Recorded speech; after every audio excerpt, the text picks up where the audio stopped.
Are you familiar with FBI Special Agents Kyle Seraphin? I'm familiar with the name. Is that yes? I'm familiar with the name. I'm familiar with the name. I'm familiar with the name. Joining me now is a frequent guest of the show, former FBI Special Agent, whistleblower as well, Kyle Seraphin. Let's bring in Kyle Seraphin. He's the FBI whistleblower who helped expose government censorship of our First Amendment rights. Now, we only have this memo because a recently suspended FBI agent called Kyle Seraphin brought it to the public, and we're grateful that he did. Kyle, thank you so much for joining us tonight. He's the host of something that strangely is called The Kyle Seraphin Show. Follow him on Twitter. I'm Sebastian Gorka. I'll call you later. We'll talk guns. We'll talk optics. Perfect, man. God bless you, brother. Thank you for standing up for the truth, man. Thank you for coming on. Thanks. Well, so Kyle, thank you so much for joining us. Great chatting with you. Kyle Seraphin, thank you. Kyle Seraphin, I can't thank you enough for speaking out. I knew you guys were out there, and I knew it was just a matter of time, but you got a lot of guts putting your face and your name to this. You're doing a service on behalf of the American people, and from the bottom of my cracked and broken heart sometimes, thank you very much.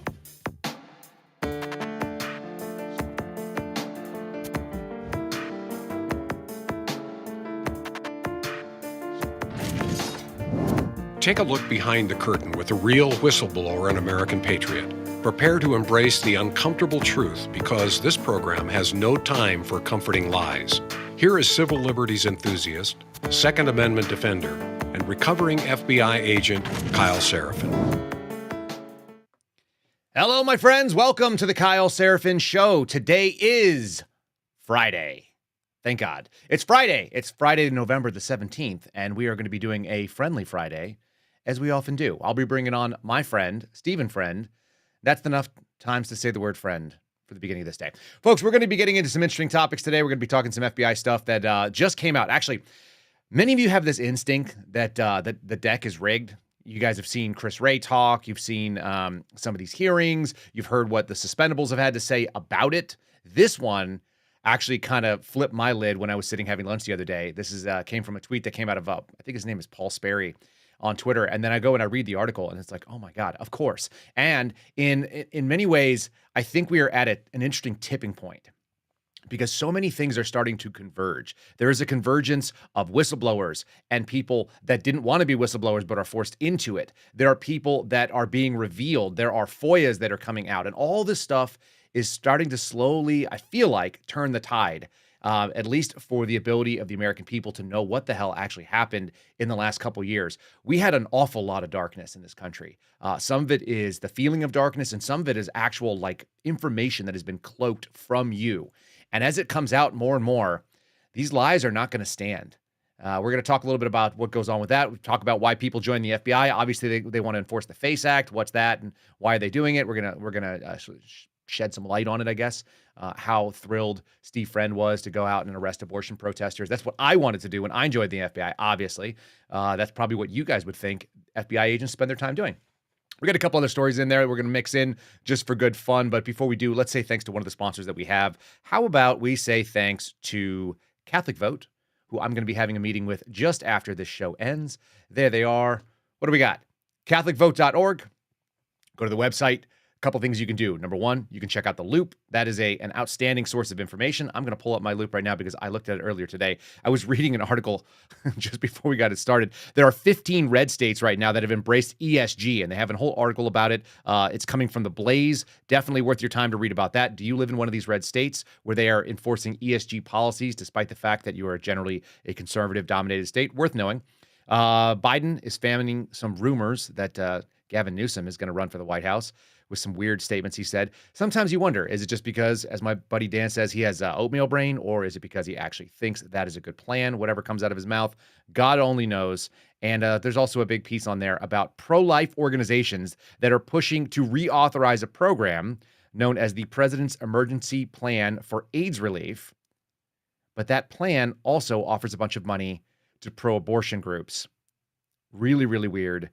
There's some major conflict of interest when you start getting involved in government. These are stories worth your time in today's Loop. You can also give to them. If you click on the top right, you'll see there's an option to give. They keep us rolling every month. We appreciate you guys supporting them.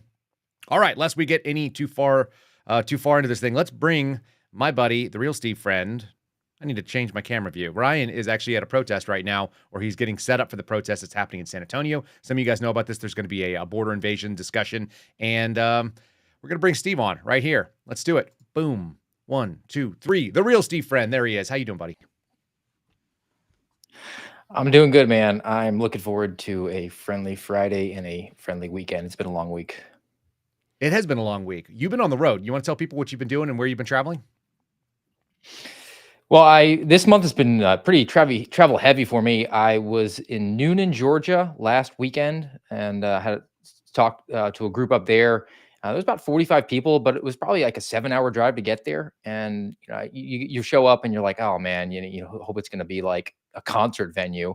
But they were really receptive, extremely gracious hosts. Sold a bunch of books for them. They were there to support me, and they were really activated, which is great because they're one of the most conservative leaning counties outside of the general Atlanta area. I think they're sort of hell bent on swinging that back the other direction.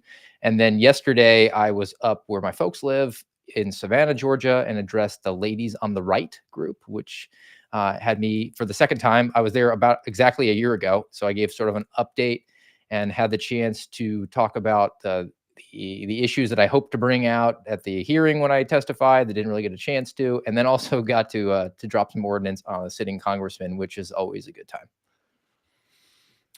Tell me about this congressman situation. Buddy Carter from Georgia's 1st district. He was there because they're on recess right now. So I think that they kind of make a point of going around to groups and giving an update. And he was touting the passage of the continuing resolution and the new speaker, and people are kind of just receptive because he's a congressman, so they think he's one of the good guys. And I had the opportunity to go up and say, you guys passed a continuing resolution that funds the Nancy Pelosi Congress budget levels, and everything that I'm talking about that's going on in the FBI got funded. So what good are you? You're essentially just, there's no point in voting for your party. How was that received? It was loudly received, and I think Buddy Carter at first was nodding because he thought I was about to give him a compliment, and then he got very upset. And no ambition to do it, but I thought for a second that guy's worried about his job right now because I'm a hometown kid who might be coming for his position, and he's worried about his career longevity. It's unbelievable that these guys go out there and they just try to spin it. I heard that George Santos say the same thing. He's like, we got to give some grace. We got to give some grace. He's kind of effeminate anyway, but he's like, we got to just give this new speaker, like, he's a good guy. And this. It's like, no, he was in Congress. It's not like he just showed up. It's not like he was living somewhere else and went, oh my God, now I'm in Congress. Like, how do I do this? It's like, you put your name in the hat for speaker. You were already in Congress. You already knew what the promises that were made. You knew what the problems that the country was facing were. Get it done, dude. Like, don't fund the government in a way that we don't want you to fund it. They're all so scared of seeing a government shut down on their watch because they think that somehow it's going to fail. That's it. That's their only concern. They're still worried about what happened in 1995. I mean, that was almost 30 years ago. And when Newt Gingrich, was the Gingrich who stole Christmas. Newsflash, they actually picked up seats in the 1996 election. Even though Bob Dole didn't win the presidential election, the House actually picked up seats. So why don't you take a firm stand here? And instead of urinating on our leg and telling us it's raining, when they say, oh, we're done giving the Christmas time omnibus package. And let's just say that's a $20 bill. Well, now you're going to give me 4 $5 bills and tell me that it's great. Like, no, it's dude, better. The bottom line line because I gave you $20 over a longer period of time, but it's the same $20. Correct. It's unreal, man. And that's because they think that people are low information and just listless vessels who will accept whatever they tell them because they have an R by their name, and that's just unacceptable for us. And we should expect more from people who are supposed to be there fighting on our behalf.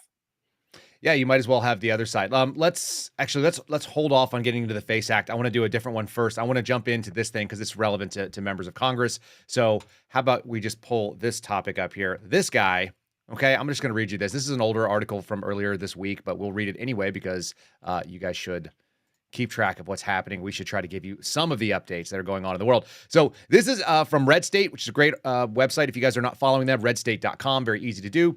Shock, records show that Adam Schiff financed a $1.7 million Maryland home as a principal residence. All right. I don't know what's more shocking, that he has two residences and one of them's $1.7 million and it's not in his home district, or the fact that he declares it his primary residence when he's supposed to be representing, California. Okay. So a California Republican House hopeful. He wants to be in the Senate. He wants to take Difei's old seat. He's running for California Senate. Just reported that his primary residence is in Maryland in order to secure a mortgage rate that was of lower interest because it's not a secondary home. It's his primary home, meaning that he either lied on a federally issued loan document in 2003 to 2021 that he was not, or he wasn't a resident of Burbank. I don't know how this works. Apparently, there's actually a carve-out, and Steve will get into this in just a second, but apparently there's a carve-out that they've made for themselves that they can basically declare whatever residence they need because they need to be around D.C. so much that it becomes like 51+%. So as long as they live 51% of the time near D.C., then they can actually be a primary resident there, but still represent the home. Guys, if you have a problem with this is the stuff you need to be voting on locally. These rules are actually set up by the state of California, and in your case, wherever state you're from. This is a little piece here from a House investigator, this woman named Christine Bish, B-I-S-H. She said, I filed a complaint with the House Ethics Committee, and I got an email receipt. They received my submission. I followed up with them, and they said they cannot give me any updates. Well, that sounds like every single government agency I've ever worked with as well. The congressman who was first elected in 2000, so he's been there now 23 years. 23 years. And purchased this thing in Potomac, Maryland, in 2003 for $610,000. Man, that was a pricey house back then even. $610,000 in 2003. Holy moly. All right, so apparently the house is worth 1.4, but he financed it for more than that. That's always interesting. Anyway, there's an entire article here about basically the fact that he's moved over, but he says that his children have grown up in Maryland. His daughter's a varsity cheerleader at the local high school. She graduated in the class of 2016. That was 7 years ago. I don't know why that's relevant, but it is what it is. He's got another son who's at that same school, I guess, who's going to graduated already in 2021. So also already out. Yeah, competed in track and shot, but like none of these things are relevant to any of this stuff. Anyway, so here we go. Congress people representing districts they don't live in. Seems like a problem, Steve Friend. You got any issues with people that are basically full-time swamp residents, but also get to go home and still get to represent their states? Yeah, and I think this is going to be interesting, the fact that the current occupant of the Difei seat lives in Maryland, and he's seeking to take that seat from her and continue to live in Maryland. I actually had a conversation with a candidate who wants to primary Kevin McCarthy, and he doesn't live in the district that McCarthy does. And according to him, it's state by state, but in California, you don't have to live in the district that you actually represent. You just have to be a California resident. Okay, but you have to at least be a California resident. Yes. But theoretically, you could live in Los Angeles and then run for a district that's Sacramento because it's a soft seat, or you have a better opportunity there to win. So people sort of carpet bag virtually. They can virtually carpet bag. Why not? Looks like you just kind of froze up on me for a second, or maybe it's on my end here. That's bizarre. And I'm wondering how many other states have that thing. We should probably look into this. Folks, if you happen to know in your area, if you can actually live outside of the districts that you are in, and if you're able to literally add yourself into a place where you don't actually live. Very strange. We're going to do another sponsor real quick. Steve, I may have to have you come back in. If you can hear me, we lost you. So come on back to me now in a minute. Just drop out and come on back. So before that happens, folks, let's go ahead and say thanks to a sponsor here. Let's do this one. Let's do this one right here. My friend over at the-suspendables.com. I'm wearing the shirt right now. You guys can see it. That's Garrett O'Boyle's company. Yeah, it is. The-suspendables.com. Let me say that again and more correctly. That is the O'Boyle family company. The-suspendables.com. Check out his shirts there. You guys can click through any of the merch things. We're still waiting on a shipment in of a bunch of the pins. I know that has been a highly popular thing. If you get the pins, then you can do 3 of them in the cart. They will get you a free shipping, and they'll be $30 instead of whatever the normal price is. Worth your time. And yeah, I'm wearing one right now. Look at this. I'm wearing this one. This is the Zelensky special. Big fan of this guy. If you need to go in front of Congress and ask for a bunch of money for the Suspendables, that's the way that you would do it. Yeah, you could just get yourself set up. We haven't heard a lot about Zelensky for a little while here. We haven't heard much. I don't know where he went. Maybe he's playing the what I called the other day, dick chops, something like that. or chopsticks. Chopsticks. That's what I said. I was more clever yesterday than I was today. Fair enough. We're still waiting on Steve Friends. Let me just keep going. This is something I saw that was in Red State as well, and I think it's worth you guys taking a look at. Let me pull the sucker up here. You ever get the feeling that they're lying to you? Here's another one. This is the lie. Extensive crime study revealing FBI's massive underreporting of defensive gun use by legal gun owners. This is a second thing from Red State. I had two of these saved up the other day when Ryan was out there, and I wanted to bring them up, but we just didn't get to it. This was from Wednesday's show, so I'm just going to share with you now. It's not a new article. This goes back to October the 18th, so this is actually last month. But we don't need to break news in order to just understand what's happening here. This is an article that says that the Crime Prevention Resource Center, that's the CPRC, not a Chinese entity, but rather a crime prevention resource center, released the results of an extensive study of FBI statistics and how crimes are prevented by legally armed citizens. That might be you. In fact, I saw there was an entire discussion going on in the chat earlier about revolvers or HK-45s. I don't know. Maybe you guys want to shoot 230 grain lead cannonballs down that are subsonic. Maybe you're into 357 Magnum. For some reason, that was the chat discussion. I don't know what it had to do with or how it came up, but I did see calibers in there and weapon make. So in this finding, it should not come as a surprise to you that the FBI has actually massively underreported the statistics. Now, the numbers that they did are not that big, but the percentages of what they failed to report are actually fairly substantial. So Jeff Charles, who I follow on Twitter and is worth a good follow, he's a good libertarian type, he wrote about it. So now this is something that's been kind of stretched out. But the numbers themselves, in 2014, they underreported the statistics by 17.4%, 2015 by 24%, 2016, it was an underreporting of 24%. 2017, 25, 2018, roughly 24.5, 25. 2019, it was almost 30%. 2020, this is where it gets really interesting. During that pandemic time, when we see something happening like, we've got a bunch of people buying guns that are first-time gun owners, people that have never owned guns before, they did an underreporting of 37.7% in 2020. And that only got worse. Almost 50% underreporting in 2021. That was right in the middle of the massive kind of wave of the pandemic, 49%. And 2022, another 41%. I just got an update from Steve. He said, dude, the internet is out. I am now going to walk around my block and look for AT&T trucks. Yeah, I'm sure that's totally coincidental.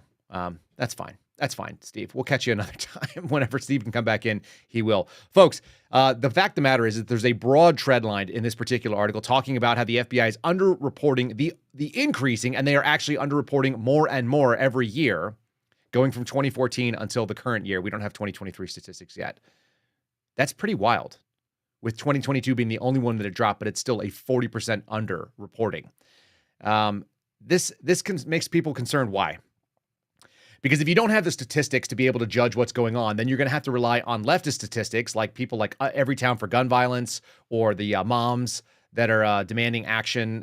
Folks, can you just give these moms some action? This is a plea to dads. If you're a father and you've got a mom who's demanding action, you know what your job is. That's part of your marital duties. Please do that so she's not out there trying to get guns taken away from law-abiding citizens. There's nothing weirder to me than names like that. Moms demand actions. And if you've ever seen them, it's always a mixed bag. They always have one or two like really pretty moms that go up and they speak and they're wearing like an orange shirt, which is hideous.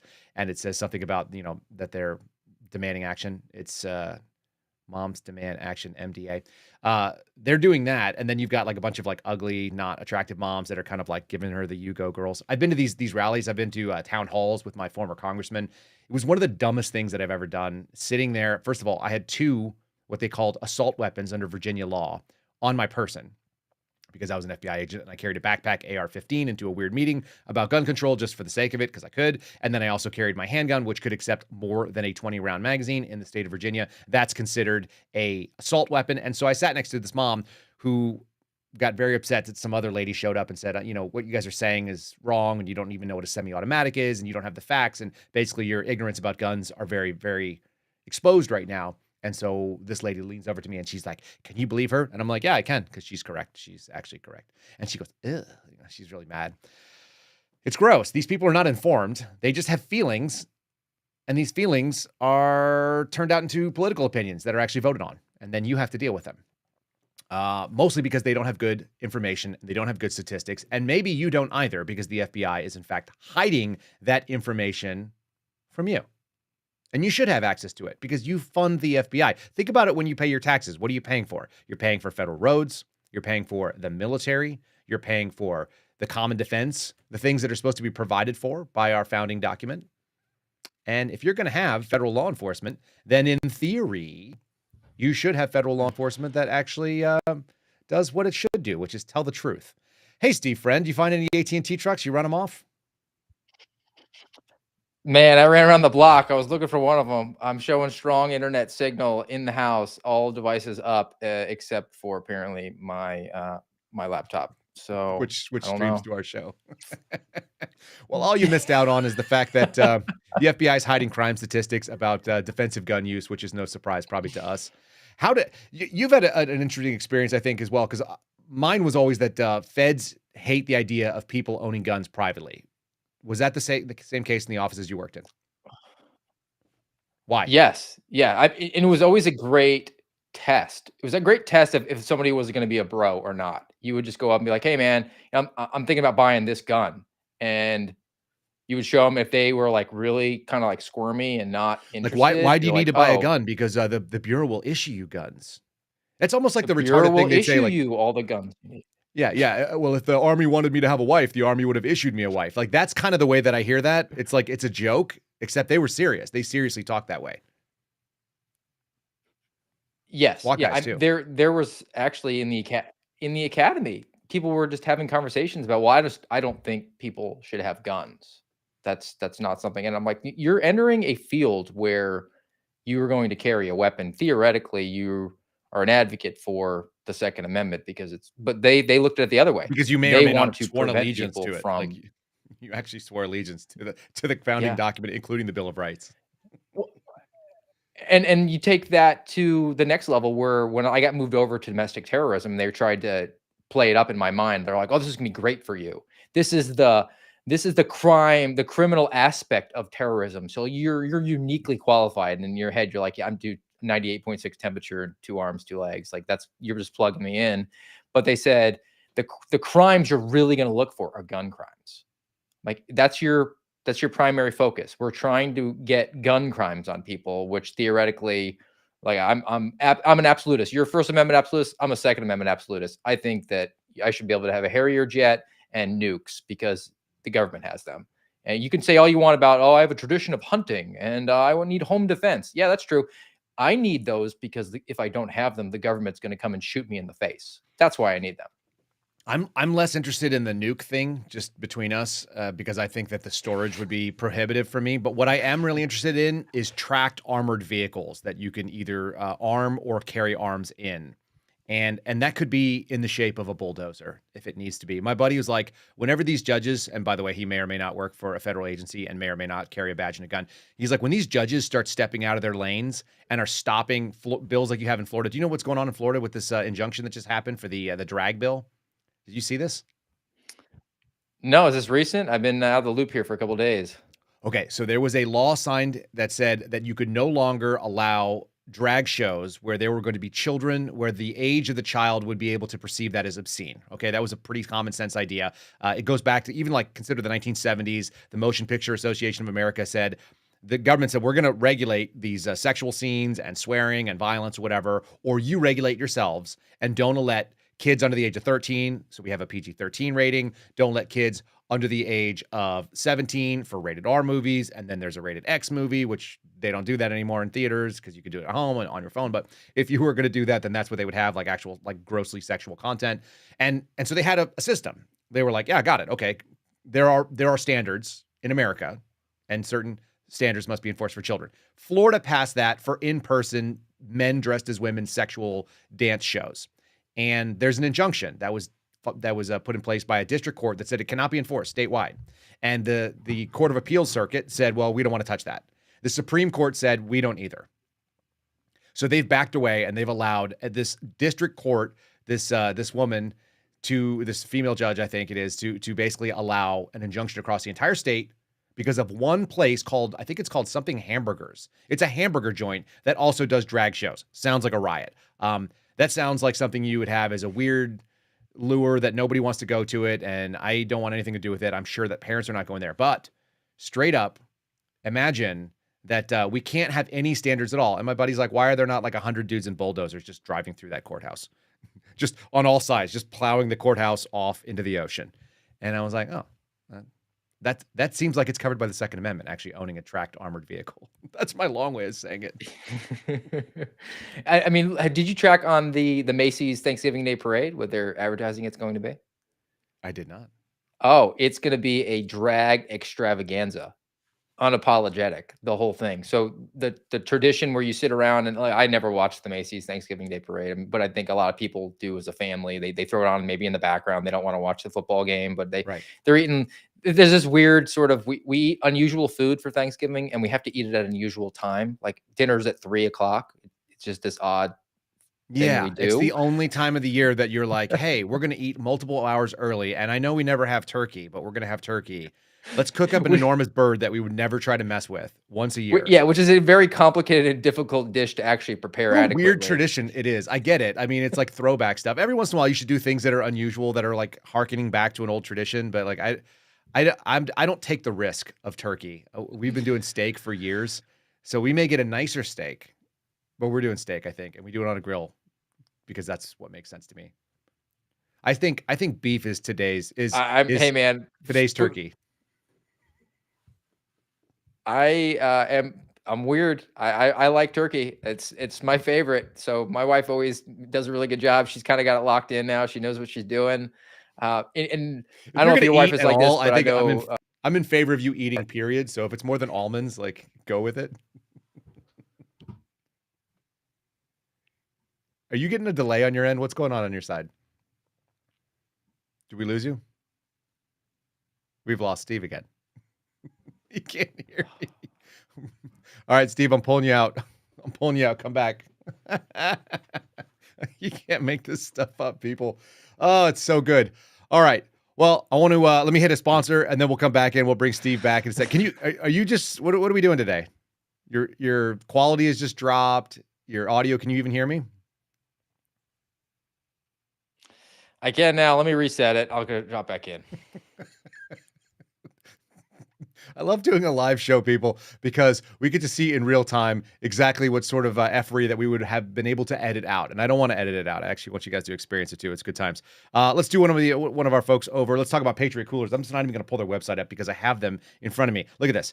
I'm running multiple Patriot Coolers today. It's probably good because I need it. We've got this 16-ounce desk tumbler. It's got coffee in it. I don't want to drink it just yet, but I've got it. I got my backup over here. This is the 19-ounce. The other day, I think I said it backwards. I said it the wrong way, but this is the bigger of the two. They don't look like it, but this one will fit into your cup holder. Check them out. It's patriotcoolers.com, patriotcoolers.com. Use promo code Kyle, gets you 10% off. You can get yourself one of these guys, which I have as well. Steve, I'm taking you off for a second here. Hold on a second, buddy. You can do Patriot Coolers for this one here. Check this guy out. This one says Patriot right there. It's in the OD green. They all got the flag on them. If you're not going to Garrett's store and getting the flags, then you're going to have a suboptimal Patriot Cooler. But go to their website, patriotcoolers.com, patriotcoolers.com, promo code Kyle, 10% off, and free shipping if you spend more than $50. So buy one for you, buy one for a friend. Holidays are coming up. They make a great gift. Nobody's going to be sad about it. Their packaging is outstanding. It is patriotic looking. They have American flags on them. They say Patriot on all corners, and they pack them very nicely. So check that sucker out. Comes with a little Patriot Cooler sticker if you're a sticker person, or you want to give them to your kids like I do, and then they stick them on things, and then your wife yells at you. Maybe that's just in the Seraphin household, but I love stickers, and I have to give them to my kids. Otherwise, I will put them on my stuff. And she's always like, what are you, 15? You 15? You're putting your stickers on everything? Yeah, basically. I'm a grown-up with a grown-up budget and still sort of 15 years old. So there is that. Steve dropped off again. Here, we're going to keep going. Let's keep pushing. I want to bring up this next one here. This is my number 3. This one is really weird, folks. We had like I said, a tweet that came out that called my attention to this. I had no idea that there was going to be some overlapping fields of fire. And this one right here, this article here was written by Real Clear Investigations. Most of this I'm going to read to you. Most of the article I'm going to share with you because it's so interesting to me. Paul Sperry's a writer over there. He tweeted this out a couple days ago. And this article is dated quite a ways back. But it says that the Washington Post, their national editor, Mattia Gold, has to recuse herself from any coverage of the FBI or the DOJ over a personal conflict of interest. Okay? And the conflict of interest is her husband, a guy named Jonathan Lenzner, Lenzner, Lenzner, was named the chief of staff over at the FBI. Now, I'm going to tell you why that's relevant, but first we're going to read a little bit about it. So the Post spokesperson told Real Clear Investigation the paper's managing editor, Steve Ginsburg, will be overseeing DOJ coverage and FBI coverage because this person is no longer, she's not considered unobjective, and she's not having any problem with her credibility. They're just saying because of their standards, because they have standards over there at the Washington Post, it's news to you as well. They have every confidence in her professionalism, but she's recused herself because her husband actually works for one of those agencies. Well, why is that interesting? Who is this guy, Jonathan Lenzner? And that's really where the story gets so interesting to me. He has a very long history and connection to the Clintons. You remember we were talking about that guy, Jonathan Boomer, the other day? On Wednesday, I think it was. We were talking about how he accused the FBI of having a pro-Trump bias because you had those pro-Trump guys like Andy McCabe, whose wife was receiving money from Clinton cutouts. You had those guys like Peter Strzok, who's a section chief, who was so pro-Trump, he was ready to like smell the Walmart on the Trump supporters. You guys remember those people, right? All those pro-Trumpers that were out there trying to cover up for Trump, that were lying on FISA applications, and they were putting a false FISA document and affidavit in front of the court, literally altering the text so that it meant the opposite of what was said. Those people, apparently, those pro-Trumpers, also have interesting ties to the Clintons, even at the chief of staff, which is going to be the person who's in the office of the director. It says in this thing, Gold, who's going to be, like I said, that editor for Washington Post, married Lenzner in 2006. And this guy, Lenzner, is the son of the late private investigator, Terry Lenzner, who earned the reputation as the Clintons' private CIA. This is their quotation, not mine. In digging up dirt on Clinton mistresses and other enemies. He helped squash a series of things that Hillary Clinton famously called the bimbo eruption. You guys might have remembered that from the 1990s. So Hillary Clinton was involved in this as well. And during that impeachment probe, Kenneth Starr called him before the grand jury to testify about his aggressive investigative work on behalf of the president.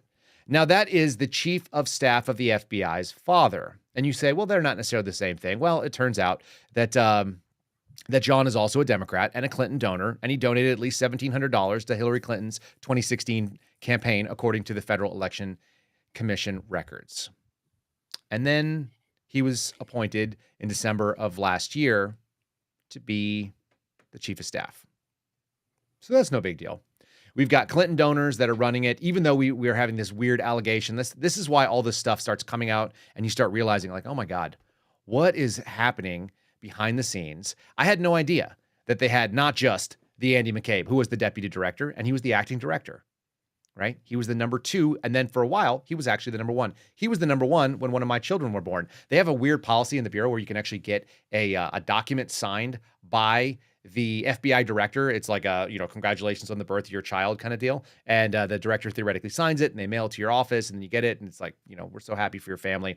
Kind of a neat thing.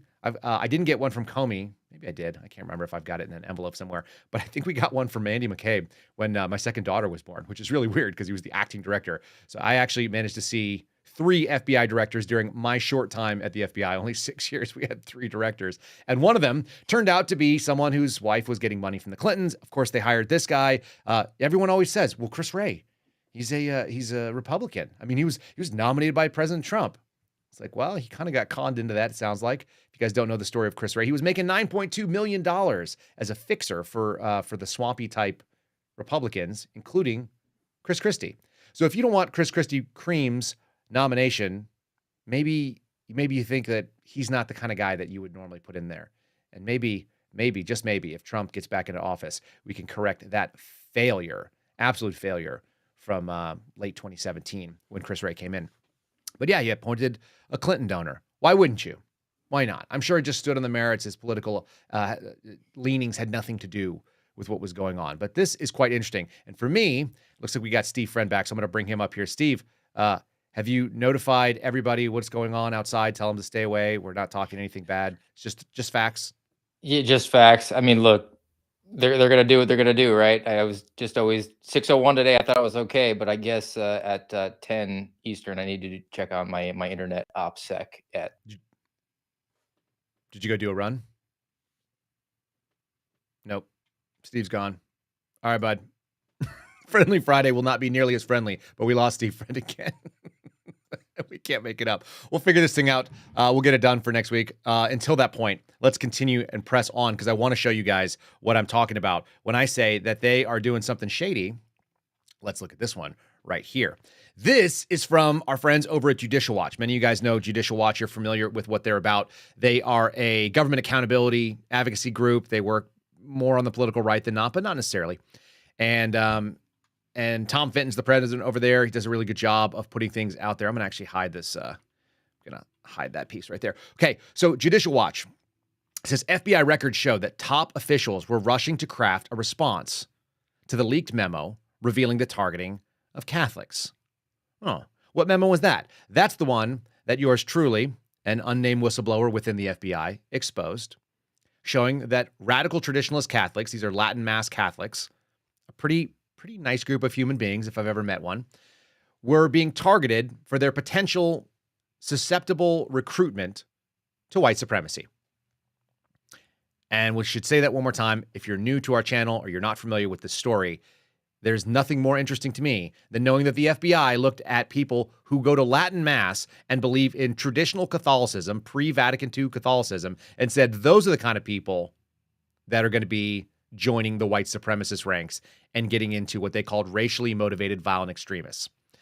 Now, the words that the FBI says don't mean anything in real life, but they are basically calling that's a euphemism for white supremacy, almost exclusively, just in the same way that being a anti-government, anti-authority violent extremist is a euphemism now for being a Trump supporter. All really, really ugly.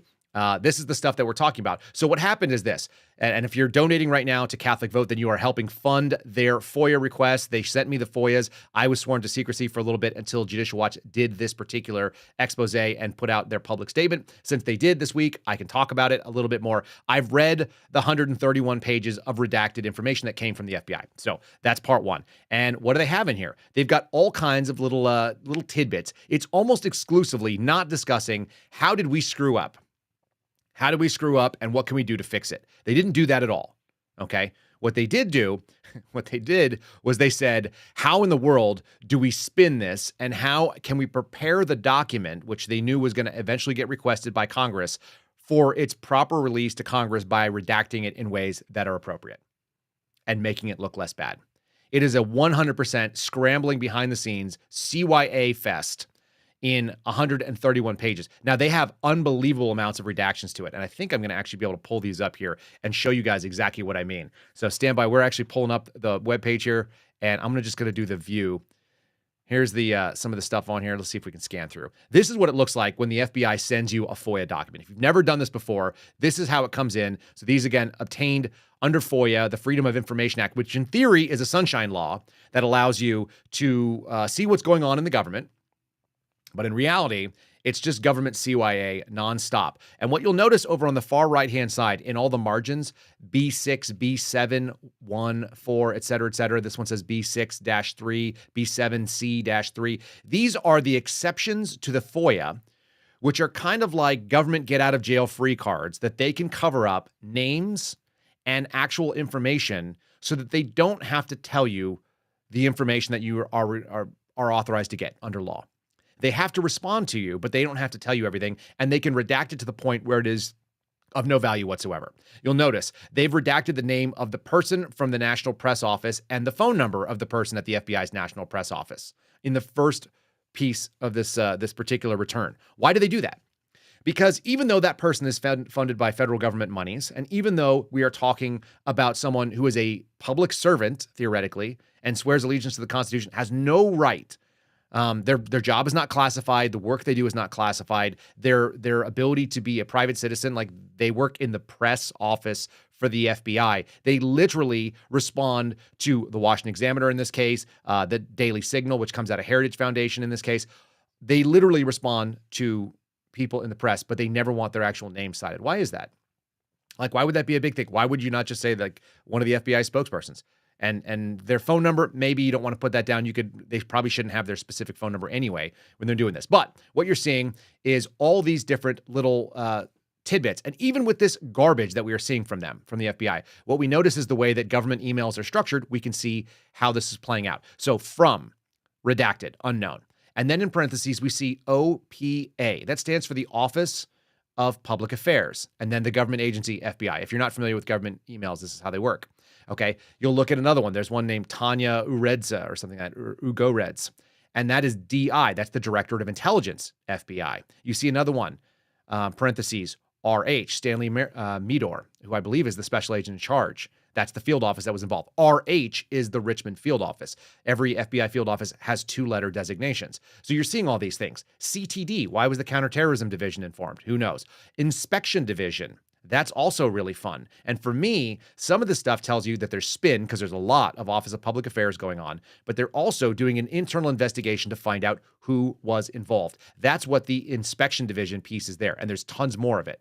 Okay, lest you think otherwise. These people did not care about doing the right thing and exposing it and saying, oh my God, somebody wrote a terrible document, which is kind of what Merrick Garland has said and what Chris Wray has said.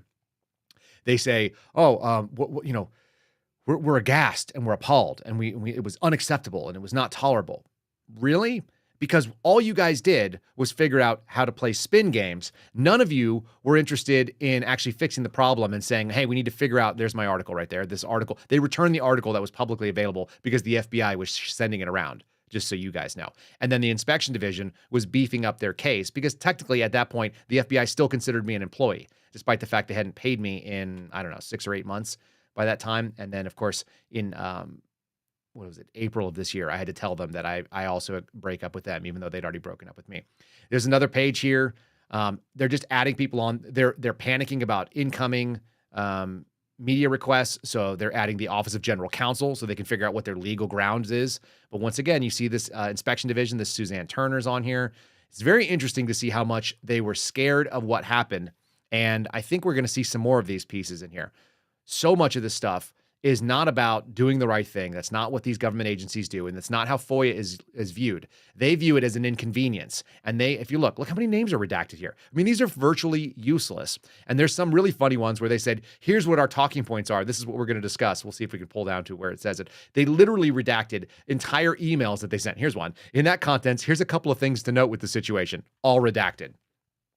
That comes from the Deputy Assistant Director. That's the assistant to the number 2 person in the Director of Intelligence, Pamela Byron, whoever the heck that is.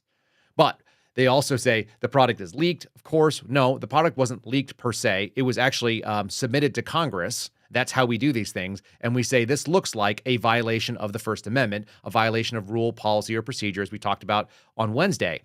When you deal with this stuff, when you're dealing in this world, you start finding out more and more that none of this has to do with good faith efforts to try to clean things up. They don't say, oh, whistleblower said this is going on. Oh my God, it is going on. How do we make ourselves better? It's never that. It's just never that. Amusingly, they also added on Jason Jones, who's the Office of General Counsel. He is, in fact, the General Counsel for the FBI. Okay. And then as you move further down this little list, you start seeing that they started copying the Chief of Staff, Lenzner. And he gets a whole thread, which I saw over and over again. And of course, that guy probably actually agrees with all this stuff. Here's my buddy Larissa Knapp. Some of you guys can see it on the, if you're not watching on a Rumble screen, you're missing this. Larissa Knapp, she's the Executive Assistant Director of the National Security Branch. So she's the top person in that. And it's from her about media requests. I just think it's really funny. They're all just forwarding emails back and forth in a frantic frenzy, and they basically provided no value. For 131 pages of mostly redacted, the only things that would have been of interest were either referencing what was going on what they call the red side. So if you're seeing this on the screen right now, it says EAD's follow up on EAD Knapp's red side email. Please see the below context from Pam, which of course is also redacted. The red side is also known as the Simpernet if you're dealing with, if you're a military type person, but it is the up to secret, no foreign classification email server. The FBI usually calls it BuNet or BureauNet. And that is where all the secret stuff is. So, of course, if it's on the red side, then it's not going to be susceptible to FOIA. That's literally what they do in these cases. They just go, hey, we're not going to have this conversation on an open email. That's that is unclassified. We're going to move it onto our classified server, and even though it's unclassified, we're going to shield it and hide it from you. Pretty awful, pretty ridiculous, and pretty crazy. We did get another message back from Steve saying that he has full internet running, but he's not going to try to mess up the live stream, and he's very upset because he drove home last night just so he could do this show. We'll figure out what it is. It may be just a classic technical glitch. You never know.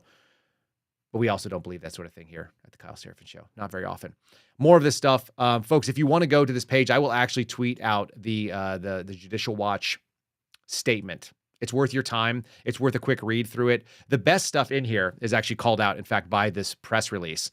And I'm going to go back and I'm going to read that for you real quickly. Let's see here. I think it is. There it is. So yeah, let me read this really quickly because I think seeing it and knowing that they were wounded will be the best piece of it.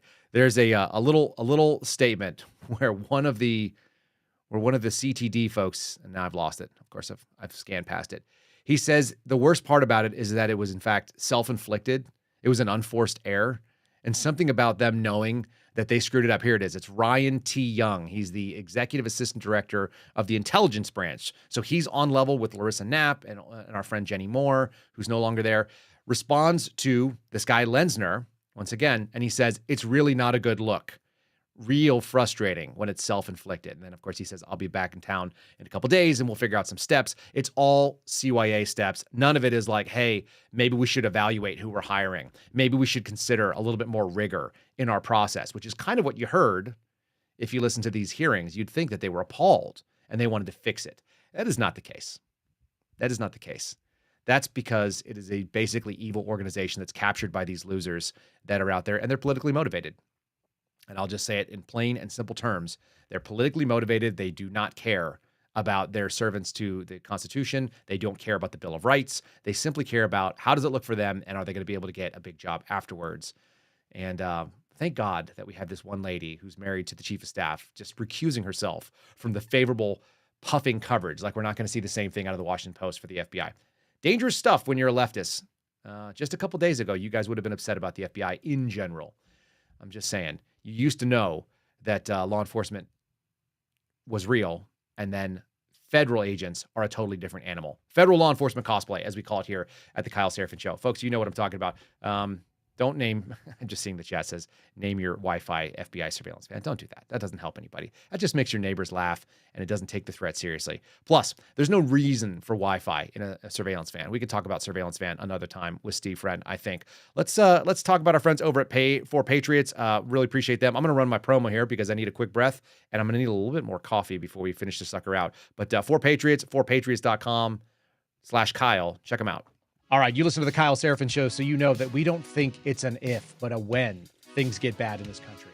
And when they get bad, you want to be prepared. One of my good buddies says you got two options. You can prepare or repair. I recommend you prepare, and you can go to 4patriots.com/Kyle. You can check out all of their survival goods, including their best-selling survival food. There is a thing called the rule of threes in the military. It's a survival concept. It says that you can go for 3 weeks without food, although I don't recommend it. You can go for 3 days without water, although that gets really rough. You can go for 3 minutes without air, but you can't go for 3 seconds without hope. Failure to plan is planning to fail. Don't be that guy that doesn't know what to do if the lights go out and you don't have a grocery store to go to. That's not where the food comes from. It should come from your pantry. They sent me the 72-hour food pack. We cooked some up. Kids ate it. No problem. This is a victory. Get it done by going to 4patriots.com/Kyle. You could throw something in your truck, in your van, in your minivan. Keep food where you are in case you can't get to where your food is. This is a real simple problem to solve. It's easy. You throw a couple dollars at it and you can forget about it. They're guaranteed for 25 years. That's an awful lot of time for you to be solving this problem. Go ahead and check it out. 4patriots.com/Kyle, or use promo code Kyle if you go to 4patriots.com.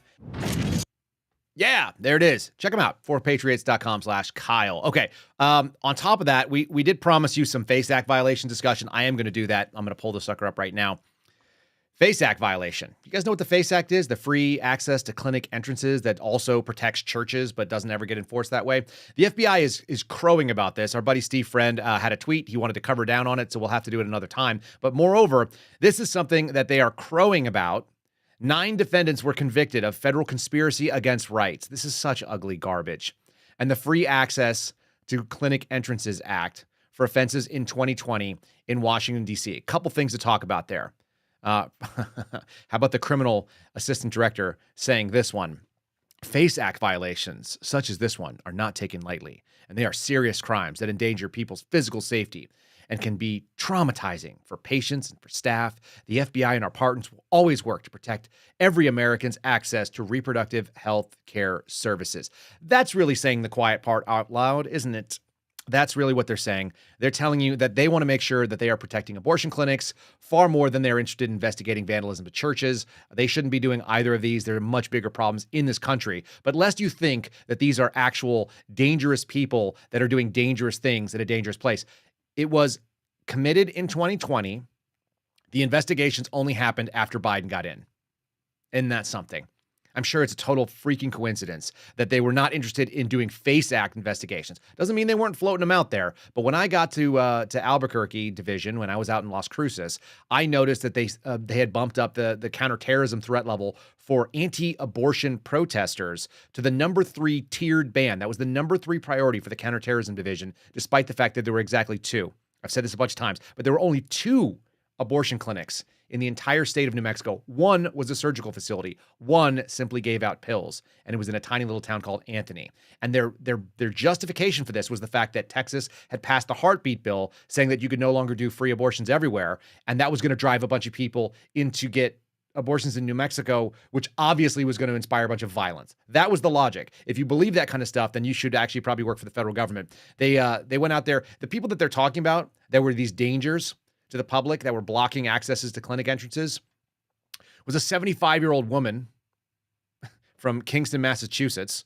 She was convicted in a bench trial. The 9 defendants that have been convicted in the federal conspiracy against rights. That means that you had to conspire to deprive people of their constitutional liberties, by the way, of which we sort of know that has been kicked back to the states. You don't have a constitutional right. But there are multiple different defendants, men and women, aging from their teens all the way up into their 70s and 80s. And they said violence and physical obstructions that interfere with access to reproductive health clinics violate the law. That's what the Assistant Attorney General said from the Civil Rights Division. And this conviction sends a strong message by putting a 75-year-old woman into jail. It sends a strong message that criminal conduct against abortion providers, they say reproductive health, but let's say it really, and patients will not be tolerated, and the perpetrators will be held accountable. She also failed to mention, but she really meant it, that they are diligently looking into all those attacks on reproductive centers that were crisis pregnancy centers run by Christians, and they look forward to getting some convictions in those, but it's very, very hard because it was dark outside, and when it's dark, you can't find people who have committed crimes. Obviously, it's too hard to find them. There's no light. And if you can't see things, how could you find out who they were? Never mind the fact that we found all the J6ers that were inside buildings, and it's very hard to see in buildings because there's a building in the way. But they were able to drop a dragnet. This hypocrisy is what you guys are feeling. And some of it comes down to the fact that the chief of staff used to be is a Clinton donor and a Clinton supportee and a Democrat, and they have Democratic principles that are running this bureau. So lest you think our fake friend Jonathan Buma, who very well may be a real, he is an FBI agent. We've talked to his supervisor, so we have some contacts to say that he's a real guy, and he may really think that that's going on, but he really seems to be maybe mentally ill if that's the sort of thing that he took away from his time working at headquarters. It makes no sense whatsoever to me or anybody else that I've talked to, because that's just not the reality of it, and their actions are much louder than words. They really are.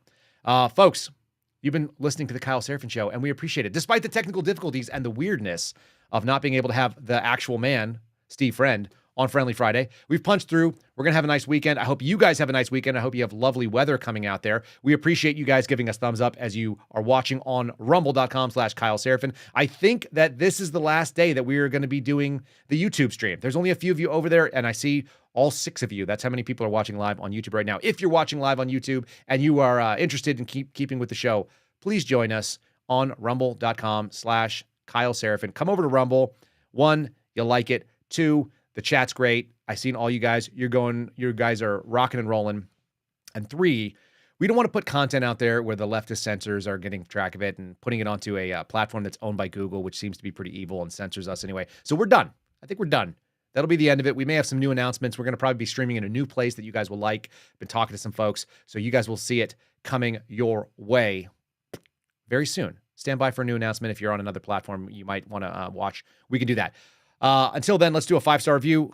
You guys have been doing great. We're just at that mark where it's going to be 800 probably by the end of the day here today.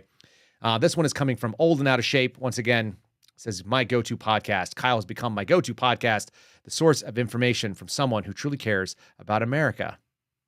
And great guests. Some days I only have an hour in the car. Kyle wins out. Appreciate all you're doing, Greg. Greg, Old and Out of Shape. Remember, your fitness and your survival are going to be contingent on you being prepared. So check out some of our sponsors, but more importantly, also take care of yourself. Don't be old and out of shape. You could be better than that. Go out and dig a hole like my dad just did. What else we got? That's about it. Follow Ryan Matta. He's going to be down in San Antonio if you guys want to keep track of his social media and see what he is streaming at this protest, the border invasion protest that's going on tomorrow in San Antonio, Texas. You can follow him at Ryan Matta Media, or follow him on True Social at Ryan Matta. And folks, we'll see you after the weekend. We really do appreciate you joining us here. We'll see you soon. Be safe. God bless you. That's it. Thanks for listening to The Kyle Seraphin Show, streamed live weekdays on rumble.com/Kyle Seraphin. Follow Kyle on Twitter, Truth Social, and Instagram at Kyle Seraphin.